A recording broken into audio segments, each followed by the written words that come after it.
Halo,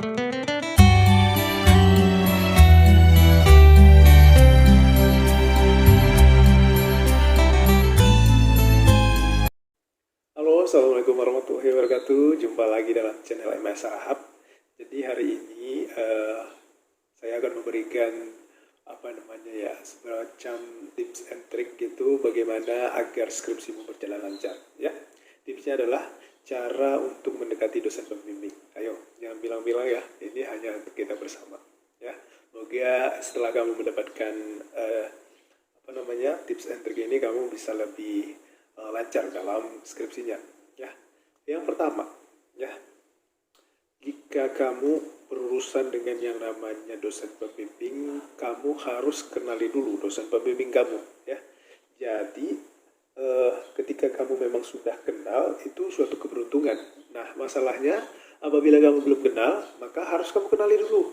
Ya, misalnya dari kakak senior, ya, itu perlu karena ketika kamu dapat informasi tentang dosen pembimbing, jadi kamu akan tahu bagaimana menyikapi dan harusnya bersikap kepada dosen pembimbing tersebut. Ya, itu yang pertama.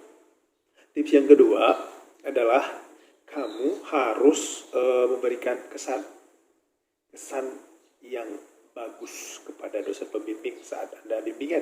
Ya, walaupun tidak bimbingan, misalnya di luaran, misalnya Anda berpapasan, atau misalnya ketika Anda ada urusan ke ruangan dosen tersebut walaupun bukan dengan dosen yang bersangkutan. Jadi kesan itu sangat perlu, ya. Dalam artian seperti ini. Misalnya kamu nggak sengaja berpapasan, jadi kesan memberikan senyum, memberikan salam, sopan santun itu suatu kesan, ya.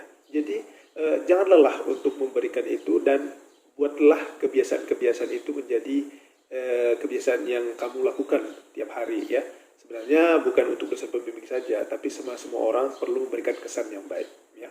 Jadi usahakan kamu selalu memberikan kesan yang baik kepada dosen pembimbing, atau misalnya dengan berpakaian rapi, terus memberikan wajah yang ceria, cerah seperti itu.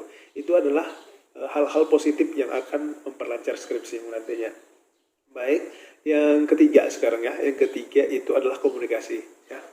Nah, di bagian komunikasi yang perlu kita garis bawahi adalah tata cara kamu memberikan komunikasi kepada dosen itu sangat krusial, ya. Ya, sangat penting seperti itu. Misalnya saat kamu ingin menjumpai dosen, ya, tidak selamanya dosen itu suka ditelepon. Bisa saja dia lagi sibuk atau bagaimana, jadi kamu harus bersabar, jangan terus-menerus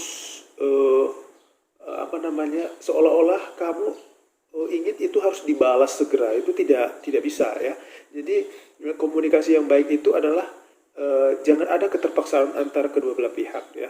Jadi walaupun misalnya si dosen belum membalas, mungkin bisa coba besoknya lagi, atau misalnya ketika harus genting, ya bolehlah ditelepon, tapi itu pun harusnya lebih baik ditemui langsung daripada ditelepon, ya. Jadi komunikasi yang baik itu seperti itu. Kemudian tata cara berkomunikasinya juga harus diperhatikan, ya.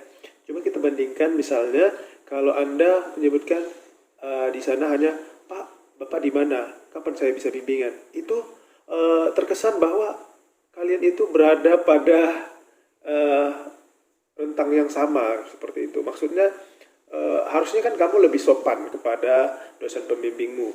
Jadi yang dianjurkan saat memberikan teks atau pesan kepada dosen pembimbing kita adalah menggunakan kata maaf dan terima kasih, ya. Misalnya seperti ini, berikan salam dulu. Selamat siang Pak, Assalamualaikum warahmatullahi wabarakatuh.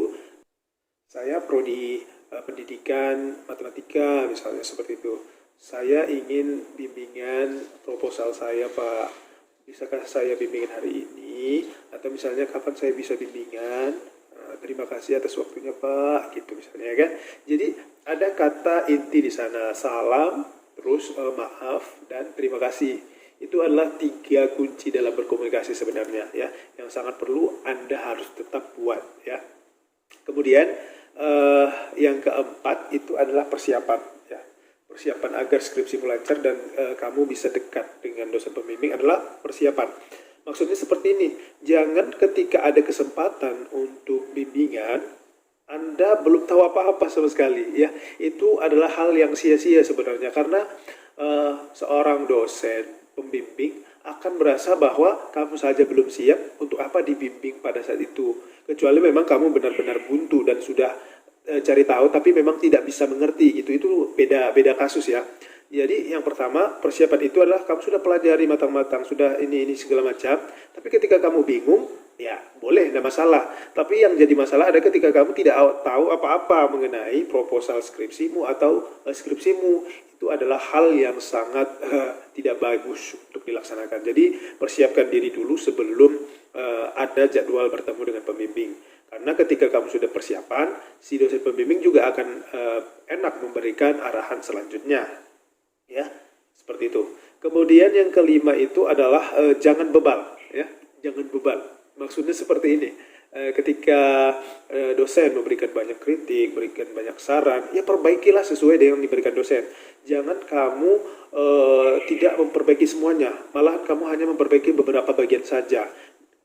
Kemudian parahnya lagi pada saat bimbingan kamu mengatakan bahwa ini seperti ini Pak, kamu seolah-olah berasumsi bahwa yang kamu buat ini itu karena sudah benar gitu. Itu tidak boleh, ya.